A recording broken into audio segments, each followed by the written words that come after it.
Buenos días, profe Jesús, ¿cómo está? Espero que esté muy bien. El día de hoy mi compañera Silena Romero Perdomo y Sol Sánchez, quien les habla, vamos a realizar una pequeña presentación. Hola, mi nombre es Silena Romero, estudiante de Negocios Internacionales de la Universidad Santo Tomás. Voy en segundo semestre. Si bien es cierto, Colombia es un país de leyes y decretos. ¿Esto qué quiere decir? Que el decreto aduanero no podía escaparse de alguna modificación. ¿Pero por qué? Podemos compararlo solamente con Argentina.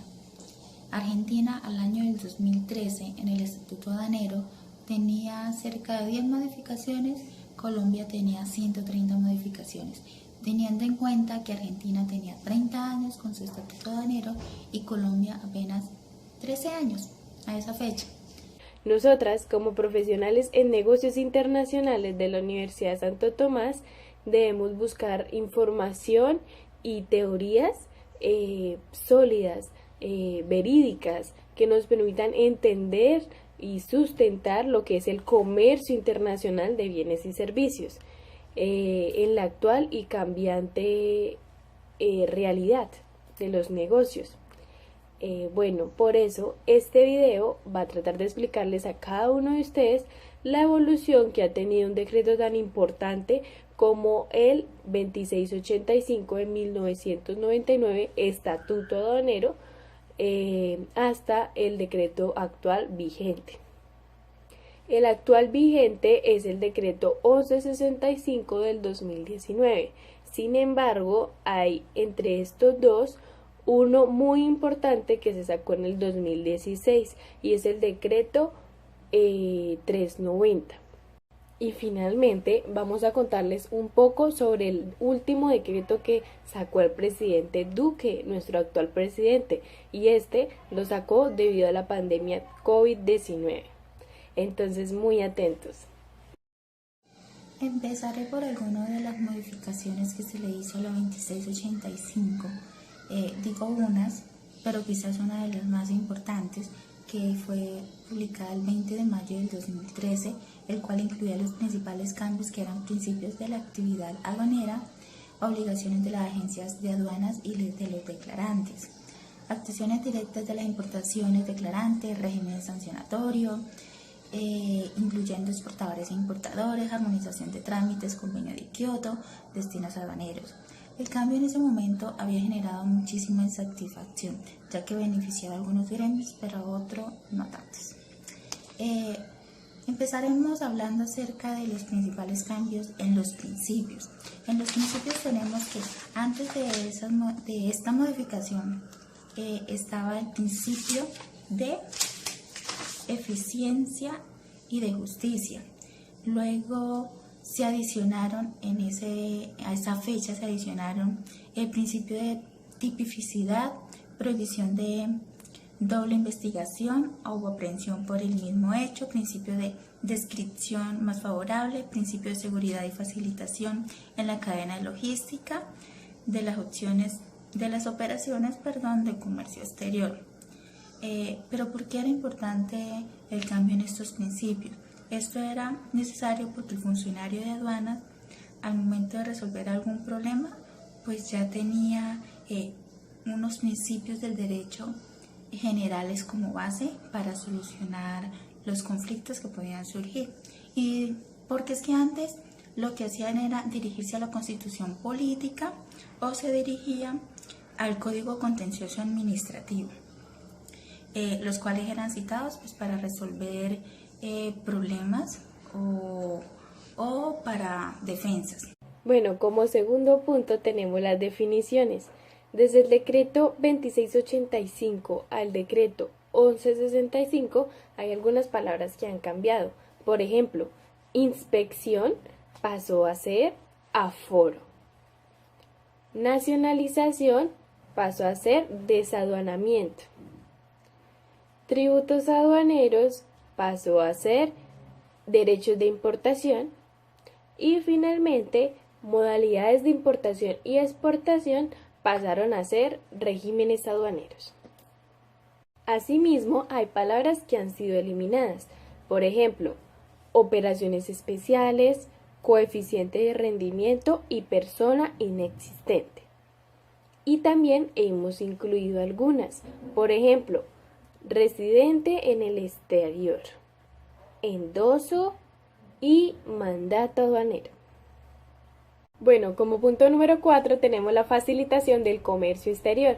Entre estas tenemos la eliminación de trámites innecesarios como la no exigencia de una declaración para los destinos aduaneros o para las operaciones aduaneras especiales de ingreso o de salida del territorio aduanero nacional. También tenemos la eliminación o reducción de las garantías. Las declaraciones anticipadas para regímenes aduaneros diferentes a la importación y la posibilidad de corregir errores no formales sin sanción. Como número 8 tenemos las medidas cautelares. Estas pasaron de ser 57 a ser tan solo 45 con su respectiva remisión. Asimismo, al eliminar el término persona inexistente, fue necesario crear otro causal de aprehensión. Esta fue la palabra verificación. Esta consiste en la retención temporal de las mercancías por un término máximo de 5 días, mientras se verifica que presentó 1. Ubicación en la dirección informada en el RUT a la Cámara de Comercio. Y 2. Que la persona jurídica se encuentre disuelta y liquidada. Cabe resaltar, y por derechos de autor, que esta información fue sacada de ANALDEX, Información Nacional de Comercio Exterior. Si bien es cierto que, digamos, había generado mucha insatisfacción en muchos gremios, para algunos ya, como les había comentado antes, para algunos los beneficiaba, pero a otros no tanto.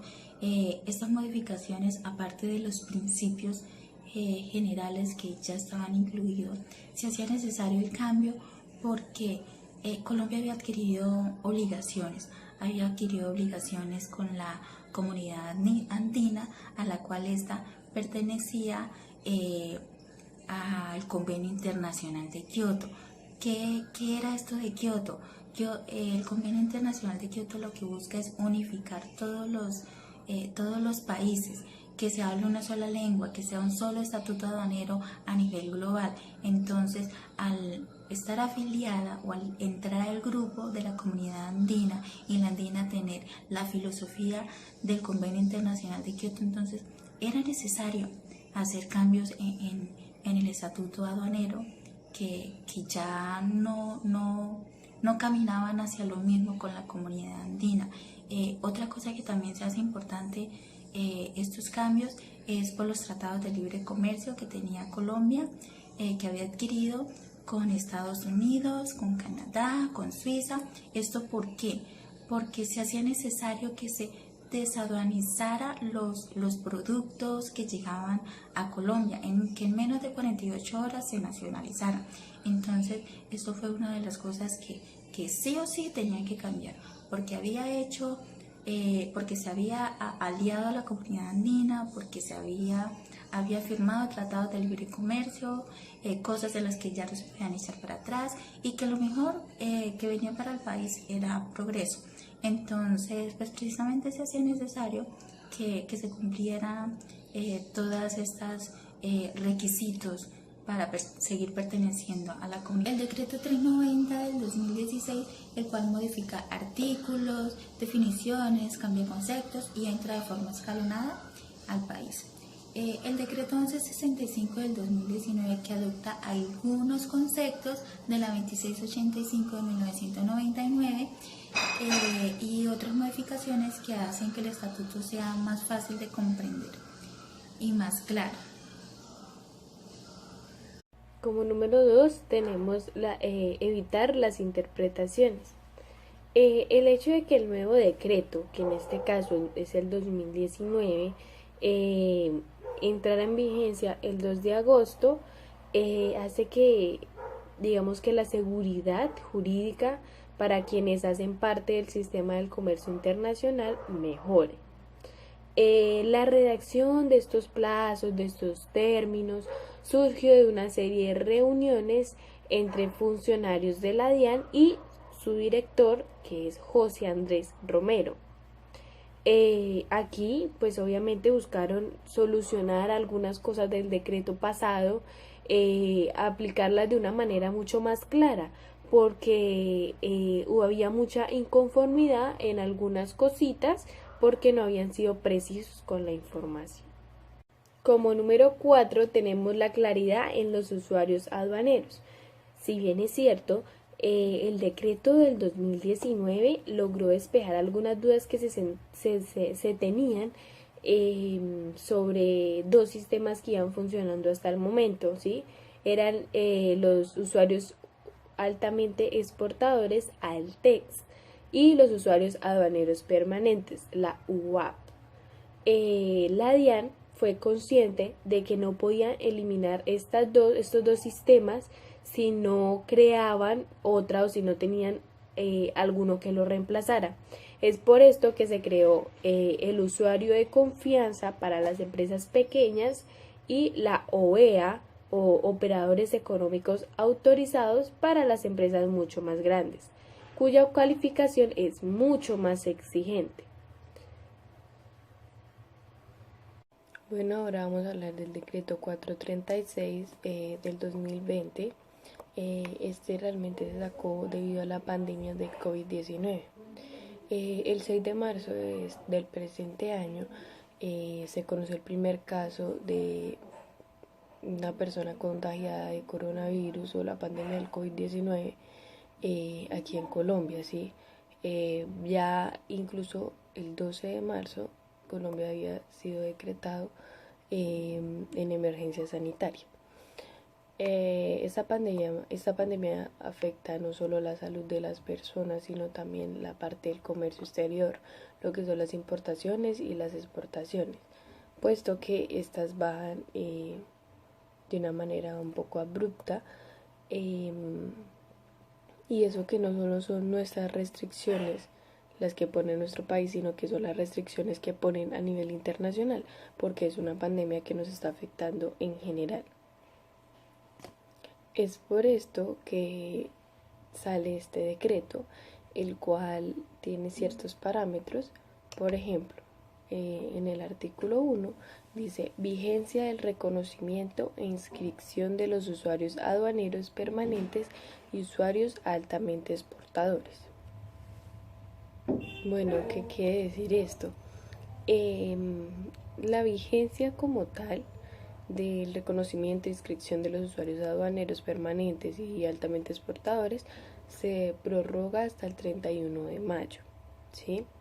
Esta fecha puede cambiar si, por ejemplo, este estado de emergencia sanitaria sigue, la fecha cambia, o si se hace alguna modificación, se le ajusta, se le añade, la fecha cambia. Pero como tal, la que se tiene en cuenta hasta el momento es la del 31 de mayo del presente año. Bueno, en el artículo 2 hablamos de las garantías. Los usuarios que a la fecha de entrada de la vigencia del decreto tengan aprobada una garantía global como usuario aduanero permanente o usuario altamente exportador, con una vigencia igual o superior al 31 de mayo más 3 meses, o sea 31 de agosto, no deberán presentar una garantía para continuar con su registro aduanero.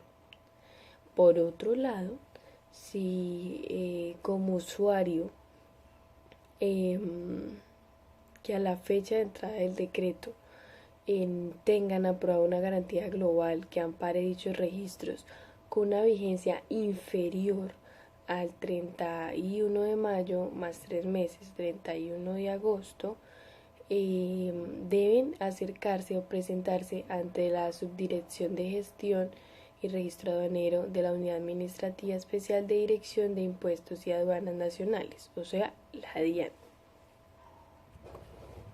Cabe recalcar algo muy importante, y es que las garantías que acabo de señalar se deben presentar dentro de los 5 primeros días hábiles a la fecha siguiente de entrada de la vigencia del presente decreto del 436.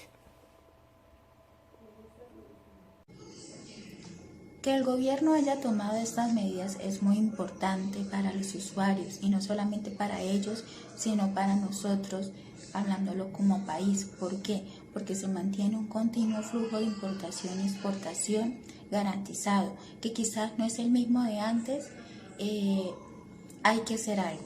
Entonces el país, el gobierno lo hizo y precisamente por eso fue que sacó estos decretos.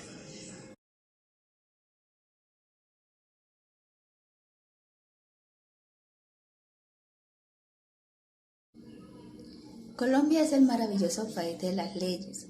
Posiblemente dentro de poco haya nuevos cambios y no nos vamos a sorprender, es normal. Pero ¿qué es importante? Es importante que en ese cambio que sea preciso, que abarque todos los temas que competen al usuario, que lo proteja, que no deje nada por fuera, que brinde seguridad plena. Es lo más importante y es lo que concluimos con mi compañera. Gracias.